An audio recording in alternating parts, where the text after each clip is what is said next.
Hello साथीहरू नमस्ते। आज पनि म फेरि राष्ट्रिय परिचय पत्र सम्बन्धी फेरि अर्को एउटा भिडियो लिएर आएको छु होइन। राष्ट्रिय परिचय पत्र बनाउने भन्दाखेरि चाहिँ कहाँ बनाउने, कसरी बनाउने, के चाहिन्छ भन्ने कुरा चाहिँ म भन्न गइरहेको छु। कृपया भिडियो चाहिँ अन्तिमसम्म हेर्नु होला। भिडियो चाहिँ अलिकति लामो छ होइन।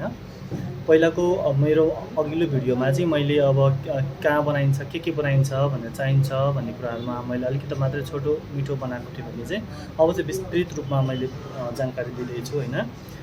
तपाईले राष्ट्रिय परिचय पत्र बनाउँदै हुनुहुन्छ भने चाहिँ अहिले नेपाल सरकारले राष्ट्रिय परिचय पत्र अनिवार्य रूपमा गरेको छ र अहिले चाहिँ राष्ट्रिय परिचय पत्र 77 जिल्लाको चाहिँ अहिले नारायणी दरबारमा चाहिँ बनाइन्छ है।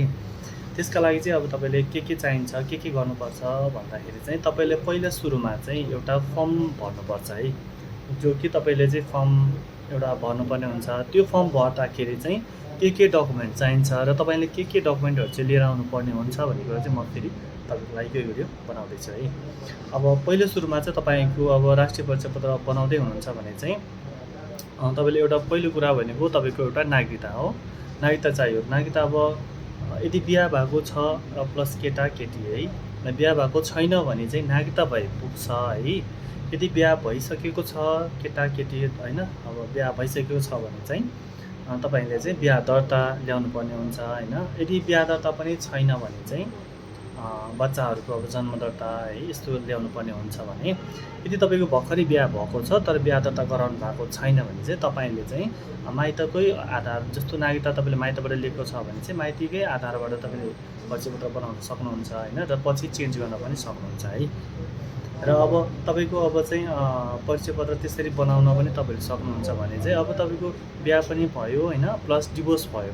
अब छोडपत्रै अब कागजै भइसकेपछि चाहिँ यदि डिभोर्स भएको छ भने डिभोर्सको पेपर चाहिन्छ तपाईँको होइन। अब डिभोर्स को पेपर पनि र प्लस ओडाको एउटा सिफारिस पनि हुन्छ है साथीहरू, राम्रोसँगले सुन्नु होला। डिभोर्स पेपर प्लस एउटा ओडाको सिफारिस पनि चाहिन्छ। त्यो केसमा चाहिँ तपाईँको परिचय पत्र पनि बन्छ है। र अर्को कुरा रह्यो अब तपाईँको चाहिँ अब घर अब तपाईँको कुनै अन्यत्र जिल्ला छ भने तपाईँले त्यही जिल्ला छोडेर अर्को अन्यत्र जिल्ला जानु भएको छ भने चाहिँ तपाईँले चाहिँ बसाइसराई कागज पनि ल्याउनु पर्ने हुन्छ है। त्यो ल्याएर तपाईँले चाहिँ अब परिचय पत्र पनि बनाउनु पर्ने हुन्छ। जस्तो कि तपाईँको बिहा भयो एक जिल्ला र अर्को जिल्लामा चाहिँ तपाईँको घर, र त्यो जिल्ला छोडेर तपाईँ अन्यत्र जिल्ला बसाइसराई जानु भएको छ भने चाहिँ बसाइसराई कागज पनि चाहिन्छ है, बनाएको छ भने चाहिँ। र अब त्यो त्यस्तो भयो होइन। अनि त्यसपछि तपाईँको चाहिँ अब कसैको श्रीमान बितेको हुन्छ, कसैको श्रीमती बितेको हुन्छ होइन। यदि त्यो केसमा चाहिँ के हुन्छ भने राष्ट्रिय परिचय पत्र कसरी बनाउने भन्दाखेरि चाहिँ तपाईँको अब श्रीमान बित्नुभयो होइन, श्रीमान बित्नुभयो र श्रीमानको चाहिँ तपाईँको मृत्यु तथा कागज चाहिँ त्यो पनि तपाईँले नागरिकता सँगसँगै त्यो पनि ल्याउनु पर्ने हुन्छ है। विवाह मृत्यु भएको केसमा चाहिँ होइन। अब छोरी मान्छेको श्रीमान बित्नुभयो र श्रीमान बित्नु भइसकेपछि उहाँको मृत्यु तथा कागज ल्याएर पनि उहाँले बनाउन सक्नुहुन्छ होइन। त्यस्तै प्लस अर्को केस है त फेरि अब जस्तो कि अब केटा मान्छेको पनि त श्रीमती बितिसकेका हुन्छ होइन। यदि बित्या छ भने पनि उहाँले पनि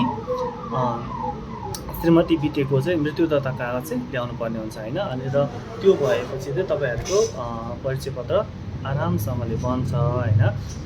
सुन्नु न साथीहरू, अब कति प्राय आमा बुवाहरूलाई थाहा हुँदैन यो कुराहरू है, कि अब परिचय पत्र बनाउनु त बनाउने भनेको छ होइन, कहाँ बनाउने हो अब एक त उहाँलाई थाहा हुँदैन है। थाहा भइसकेपछि पनि धेरै कुराहरू थाहा हुँदैन।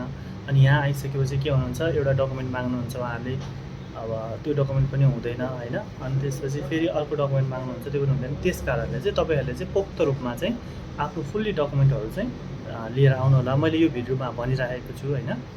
सायद सबैलाई भनिदिनु होला होइन। कतिपय आमाहरूको चाहिँ भत्ता रोकिदिएको हुन्छ है, वृद्ध भत्ता रोकिदिएको हुन्छ, बुवाहरूको वृद्ध भत्ता रोकिदिएको हुन्छ होइन। अब त्यो चाहिँ अब ब्याङ्कमा गए पनि अब परिचय पत्र कार्ड लिएर आऊ भन्नुहुन्छ। एउटा सानो खाता खोल्नु पऱ्यो भने पनि परिचय पत्र कार्ड लिएर आऊ भन्नुहुन्छ होइन। त्यस कारण चाहिँ परिचय पत्रहरू चाहिँ अनिवार्य रूपमा तपाईँका साथी, तपाईँका इष्टमित्र सबैलाई यो भिडियो चाहिँ सेयर गरिदिनु होला, लाइक गरिदिनु होला होइन। यति भन्दै बिदा हुन चाहन्छु। हस्त, नमस्ते।